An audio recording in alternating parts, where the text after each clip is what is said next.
Bareskrim Polri kembali memeriksa selebgram Lisa Mariana. Lisa Mariana diperiksa sebagai tersangka atas dugaan pencemaran nama baik terhadap mantan Gubernur Jawa Barat Ridwan Kamil.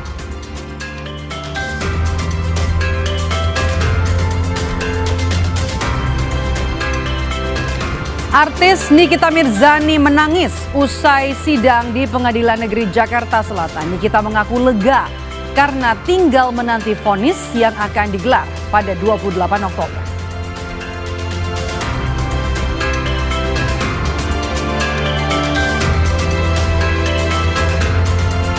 Banjir putus lalu lintas Pantura Demak Semarang, tepatnya di kawasan Genuk Semarang hingga Sayung Demak.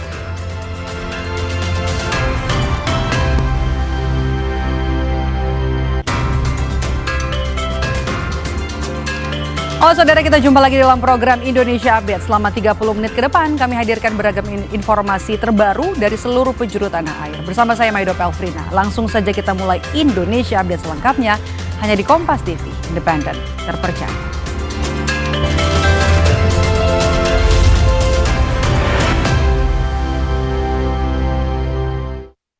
Kita mulai informasi pertama, Saudara. Bareskrim Polri kembali memeriksa selebgram Lisa Mariana. Lisa diperiksa sebagai tersangka atas dugaan pencemaran nama baik terhadap mantan Gubernur Jawa Barat Ridwan Kamil. Lisa Mariana tiba di gedung Bareskrim Polri pukul 14.30 waktu Indonesia Barat didampingi penasihat hukumnya. Lisa langsung masuk ke gedung Bareskrim untuk menjalani pemeriksaan dan mengaku siap untuk diperiksa kembali. Pemeriksaan kali ini merupakan kali pertama Lisa diperiksa sebagai tersangka.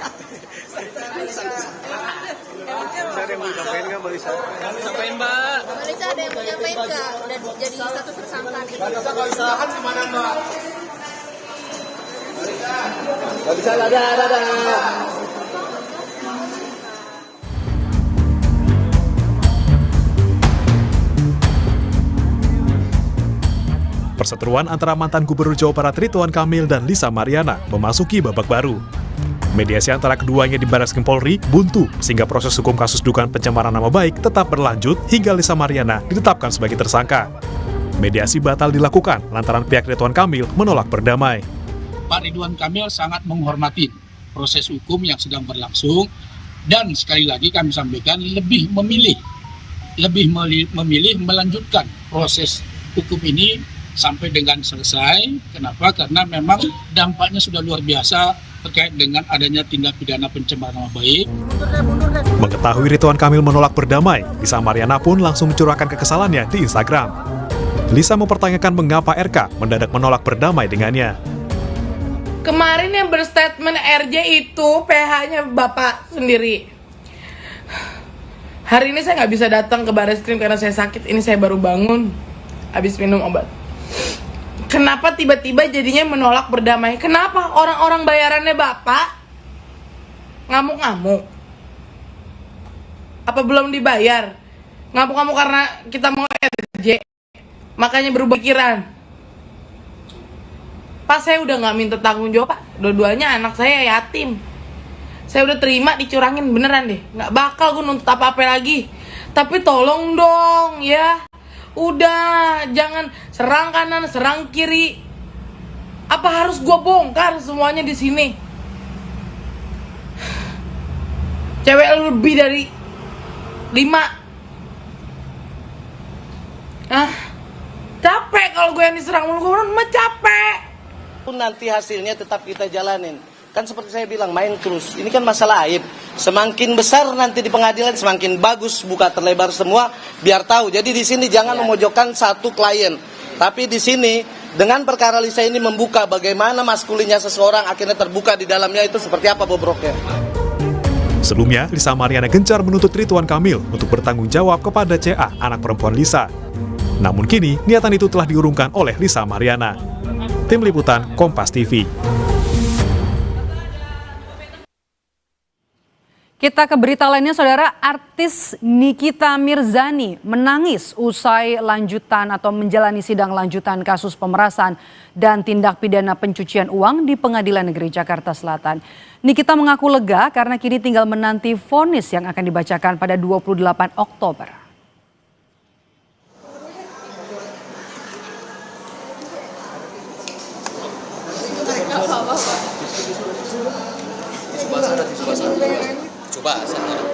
Nikita Mirzani menangis usai menjalani sidang dengan agenda duplik atau tanggapan atas replik jaksa penuntut umum.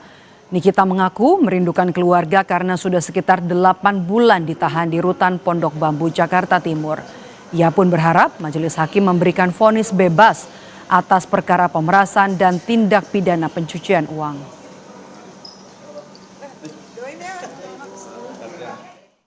Nangis akhirnya selesai setelah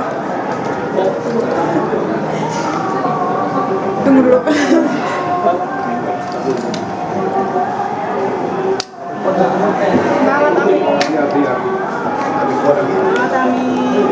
Ya akhirnya selesai ya. Ini tanggal 28 ini hari yang saya nanti banget setelah kurang lebih 8 bulan. Akhirnya tanggal 28 ini sebentar lagi gitu. Mudah-mudahan aku nggak punya harapan lain selain ke Bapak Hakim yang mulia, semoga bijaksana dan bisa mengadili seadil-adilnya. Kangen, udah kangen banget pengen tidur di kamar sama-sama. Mudah-mudahan tanggal 28 apa yang aku harapin, yang aku doa selama ini, insya Allah terkabul sama Allah. Apa yang dijalani Niki menunggu tanggal 28 itu? Iya, menunggu lama sih ya, karena ditahan tuh kan waktu yang sebentar gitu, 1 hari aja tuh udah kayak 1 minggu gitu kan. Jadi ini malah udah mulai kayak melo gitu, kayak udah mulai kayaknya sirkus mau selesai masalahnya gitu. Sebelumnya di persidangan, saudara, selebritas Nikita Mirzani menyebut jaksa penuntut umum tak bisa membuktikan dakwaan yang menyebut Nikita Mirzani memeras dan juga terlibat dalam pencucian uang. Nikita juga menilai jaksa tak profesional. Dalam repliknya telah membuat sebuah cerita fiktif dengan narasi-narasi yang penuh dengan karangan belakang, manipulasi dan fakta yang mengandung kebohongan, bukan didasarkan fakta hukum yang sebenarnya. Sehingga kesimpulan jaksa yang mengatakan saya yang menyuruh Ismail Marzuki untuk berkomunikasi dan meminta uang sebanyak 5 miliar kepada Reza merupakan kesimpulan yang bohong. Bahwa begitupun dengan kesimpulan jaksa yang mengatakan saya bersama-sama dengan saksi Ismail Marzuki mengirimkan 3 gambar salmon DNA atau glowing buzzer cell, 1 gambar nota pembelian e-commerce glowing buzzer cell yang telah diburamkan tanggalnya kepada saksi Reza Gladys Pretiasari dalam bentuk pesan gambar sekali terbuka pada aplikasi WhatsApp dijadikan sebagai alat untuk mengancam Reza Gladys merupakan kesimpulan yang bohong. Karena faktanya di dalam chat aplikasi WhatsApp antara Ismail Marzuki dan Reza Gladys telah terbukti tidak terdapat adanya jejak bekas riwayat pengiriman 1 gambar nota pembelian e-commerce salmon DNA yang ada jarum suntiknya. Sementara pada sidang sebelumnya, jaksa penuntut umum juga menyebut bahwa Nikita tidak konsisten dan juga tidak sesuai fakta dalam persidangan pembelaan ya. Kepada majelis hakim, jaksa meminta pledoi Nikita ditolak dan juga mengabulkan tuntutan mereka agar menjatuhkan 11 tahun penjara dan juga denda 2 miliar rupiah. 1. Menolak nota pembelaan atau pledoi atas nama terdakwa Nikita Mirzani.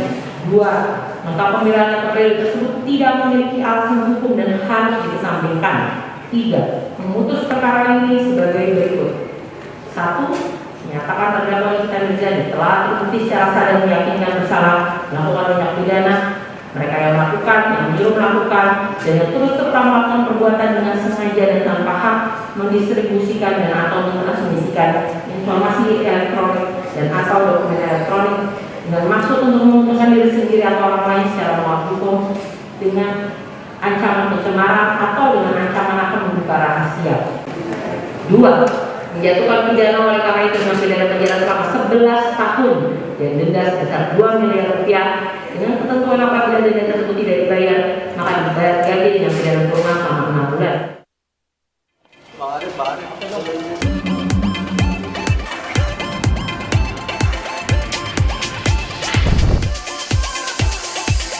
Sebelum sidang dimulai, Nikita Mirzani kembali bergoyang velocity di depan awak media.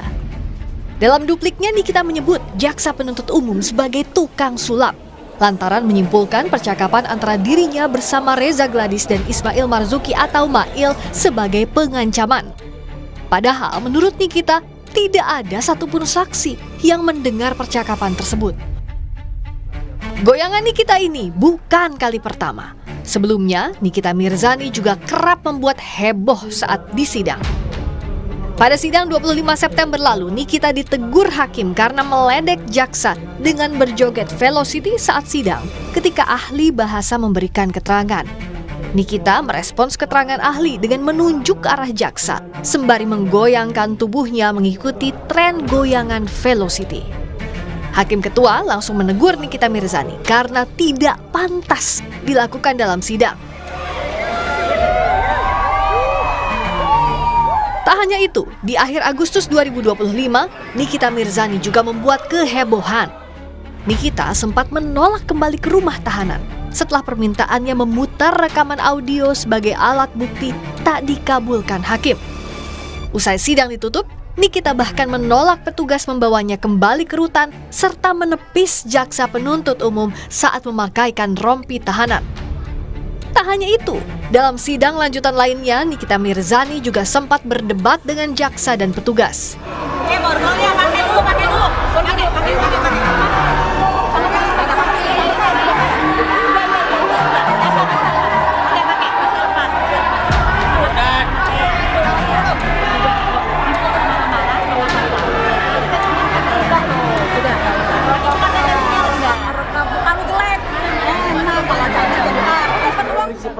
Sebelumnya dalam sidang pembacaan replik, jaksa penuntut umum meminta majelis hakim untuk menolak nota pembelaan Nikita Mirzani.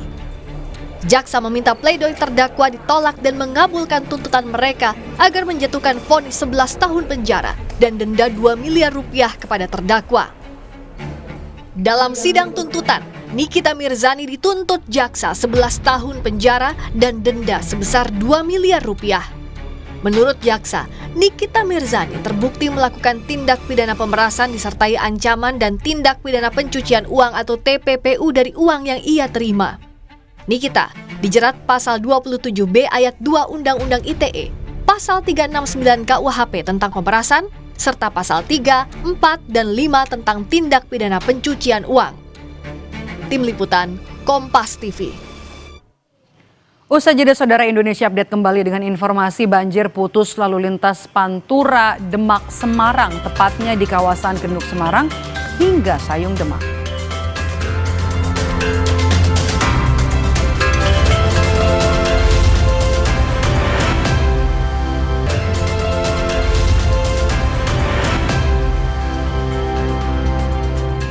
Saudara, nama pengganti Patrick Kluivert belum juga diumumkan PSSI. Sejumlah kandidat pun ramai dibicarakan publik. Anggota Exco PSSI mengonfirmasi tidak ada rapat Exco yang dijadwalkan untuk membahas pelatih Timnas Indonesia. Sumarji yang juga menjabat sebagai manajer Timnas Indonesia menegaskan hingga kini tidak ada undangan untuk rapat Exco PSSI. Sebelumnya, Wakil Menteri Pemuda dan Olahraga Taufik Hidayat mengatakan PSSI akan mengadakan rapat Exco untuk membicarakan nama pelatih baru.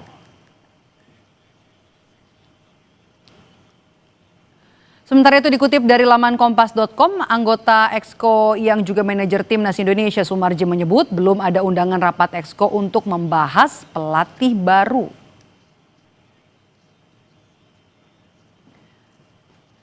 Dan Saudara, Ketua Umum PSSI Erick Thohir akan menggelar konferensi pers petang ini. Apakah Erick akan mengumumkan pelatih Timnas pengganti Patrick Kluivert? Kita tanyakan kepada jurnalis Kompas TV ada Putri Oktaviani dan juga juru kamera Yogi Syahrevi di Gelora Bung Karno, Jakarta. Okta, ada informasi apa terkait pengumuman yang akan disampaikan Erick Thohir pada konferensi pers hari ini? Selamat sore Medap dan juga saudara, benar sekali bahwa sesaat lagi kita akan mendengarkan bagaimana konferensi pers yang akan disampaikan. Salah satunya adalah oleh Ketua Umum PSSI yakni Erick Thohir. Kalau dari agenda yang kami terima ini akan dimulai pukul 15 waktu Indonesia Barat, tetapi ini sudah 15.21 waktu Indonesia Barat, belum juga mulai, tetapi baru saja Medap dan juga saudara tadi melihat dari Sekjen PSSI yakni Yunus Nusi sudah hadir dan masih menunggu kehadiran dari Ketua Umum PSSI yakni Erick Thohir.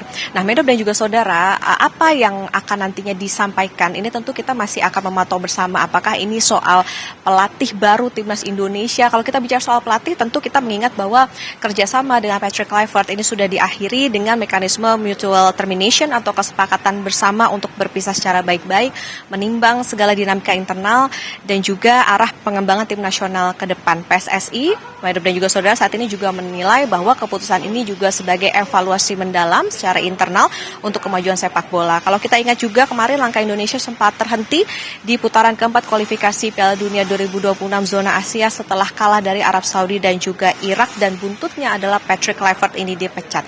Nah pertanyaannya, siapa yang nantinya akan menahkodai tim nasional Indonesia? Nah ini yang akan kita nantikan bersama, karena saat ini pun juga PSSI masih mencoba membuka komunikasi dengan berbagai pihak. Tentu harapannya adalah untuk menentukan nama yang akan mengganti Patrick Kluivert ini tidak terhalang atau juga ada terbangun kepercayaan di sana. Nah, Medap dan juga saudara, tentu saat ini kami Awak Media juga sudah menantikan sejak tadi dan juga menanti apa saja yang akan disampaikan, termasuk juga publik tentunya harus bersabar untuk menantikan statement seperti apa yang akan disampaikan oleh Erick Thohir. Apakah betul hari ini ada hal lain yang disampaikan? Karena kalau kita mengingat timnas saat ini belum ada pengganti Patrick Kluivert, sementara agenda terdekat ini adalah FIFA Matchday pada tanggal 10 sampai 18 November. Ini PSSI belum menunjuk pelatih sementara. Kita nantikan bersama seperti apa konferensi persnya nanti. Medap. Terima kasih laporan Anda jurnalis Kompas TV Putri Oktaviani dan juga juru kamera Yogi Syahrevi langsung dari kawasan GBK Jakarta. Usai jeda saudara, kami kembali dengan informasi banjir putus lalu lintas Pantura Demak Semarang, tepatnya di kawasan Genuk Semarang hingga Sayung Demak.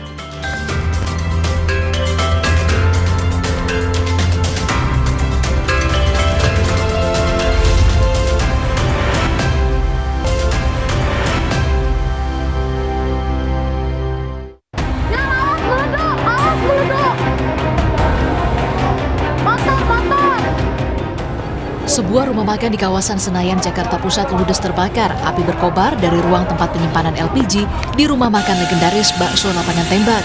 Sempat terdengar beberapa kali suara ledakan hingga membuat para pengunjung rumah makan panik berhamburan menyelamatkan diri.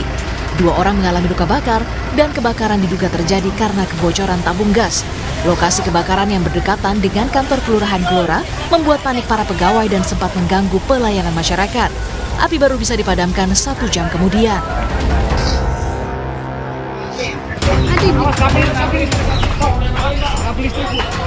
Diduga akibat korsleting, sebuah gudang limbah plastik PVC di Bayur Priuk Jaya, Kota Tangerang, Banten, ludes terbakar. Banyaknya limbah plastik membuat api dengan cepat membesar dan membakar seisi gudang. Api bisa dipadamkan 20 menit kemudian setelah 8 mobil damkar tiba di lokasi. Tidak ada korban, namun akibat kebakaran, pemilik gudang mengalami kerugian hingga puluhan juta rupiah.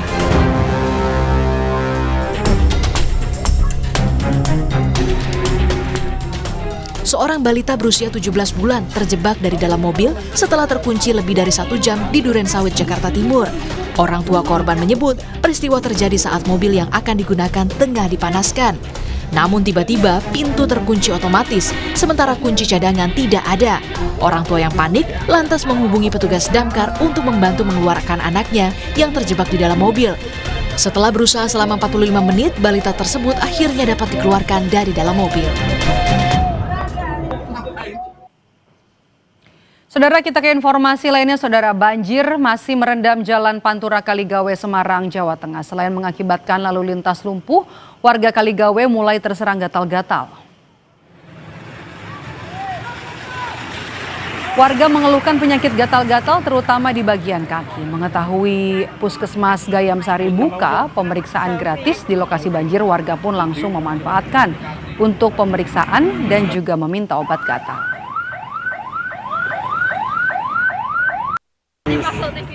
Periksa ini kaki gatal, kena kutu air, Pak. Kena kutu air? Sudah berapa hari, Mbak? 3 hari ini. Gimana Mbak rasanya, Mbak, selama perih, gatal. Gatal. Ya, buat jalan sakit. Periksa gatel-gatel kakinya. Kenapa? Butuh air. Sementara itu akibat banjir lalu lintas Pantura Demak Semarang lumpuh tepatnya di kawasan Genuk Semarang hingga Sayung Demak. Kendaraan yang masuk ke kota Semarang tersendat hingga lebih dari 5 km. Sementara itu lalu lintas dari arah Semarang menuju Demak lengang.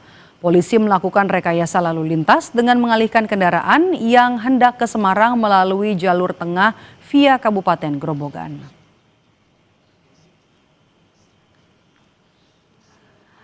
Informasi tadi sekaligus menutup jumpa kita di Indonesia Update hari ini. Terima kasih sudah menonton. Saya Medop Elfrina. Sampai jumpa.